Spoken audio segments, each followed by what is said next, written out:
Hello everyone, it's Flower here, and today I will be showing you a couple of double piston extenders.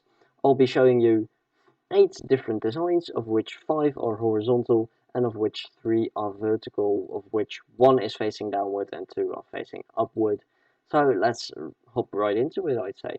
So the first design we'll be showing today is not a flush design, but it is a rather nice design. It is, well, as simple as you see right here, 3 pistons like this, an observer facing out this way, like so, a block, 2 pieces of dust, and an input like, well, a button. And it works perfectly fine. However, this design is not flush, but it has a couple of other perks you can use it for. If you want to stack up multiple double piston extenders, you can use this design perfectly good for that. Let me quickly show you. Because of quasi connectivity, you only need 2 of these. That's quite nice.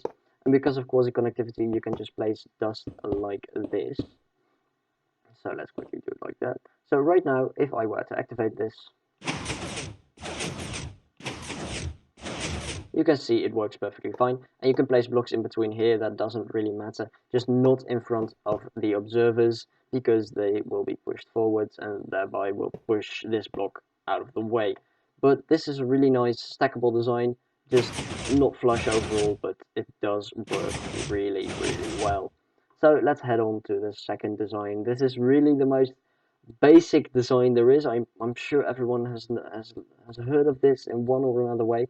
It has a repeater set to 2 ticks, a repeater set to 4 ticks, and a piece of redstone dust, like this.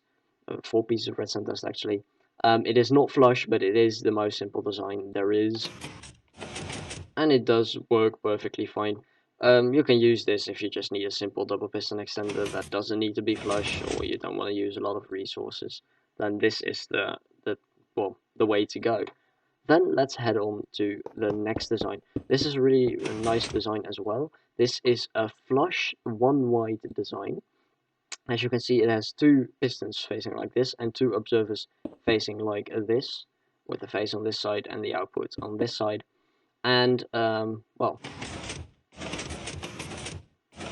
it works really nicely, as you can see, and it is well, not stackable, but whatever the term is, if you want to go sideways like this, you can place as many as you want, and it does work really nice. So just like this, and you can go on as long as you want, as long as you just make sure your signal strength doesn't run out. But what if you don't want them to be next to each other, but on top of each other, just like we have here? Well, then you can use this design. This design is also 1 wide, and therefore can be used really nicely for this. So what you want to do is place your pistons like this, the observers on top of it, just like we have here, your input, and a piece of redstone dust below the input with an observer facing downward, and an observer facing like this, so the output into this block, like so, and that works perfectly fine as well. And then last but not least, this is another flush design. It is less compact than the other designs that I showed you, but you can use it if you want to. If you don't have space for blocks on top, then this is your perfect design. Let's quickly see it. Just like that. So first you want to place a node block with on top of that your input, and a block to the side of that with a repeater on top of it running into your first piston. Then have one observer facing that repeater into a block to the side of that, and then one observer out of your node block and one observer into this block facing like so, and that works perfectly well.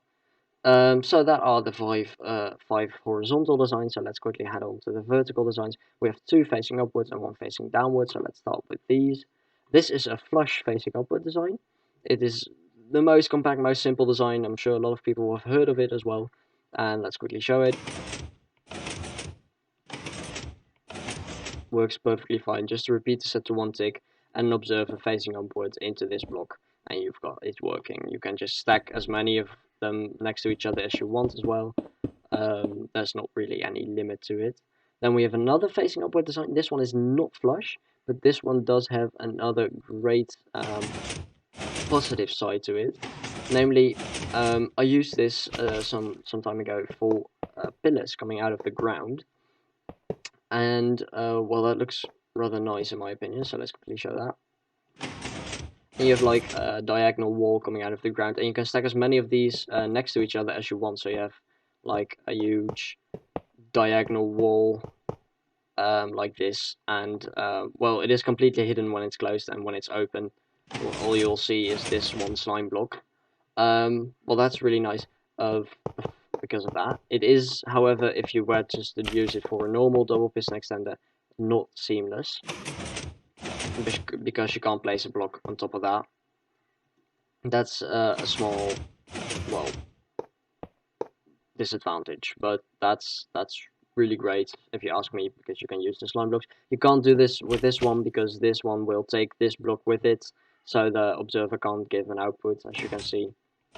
So that's why that won't work. And then let's head on to our last piston extender, the downwards facing one. This is really another simple design. You just need an input block at the top of the piston with your inputs, a repeater facing out of that block, set it to 1 tick, and an observer facing downward into a piece of dust on top of a block, and then you've got it working just like this. And well, yeah, that's really it. So thank you very much for watching. If you have any questions, feel free to ask them in the comments.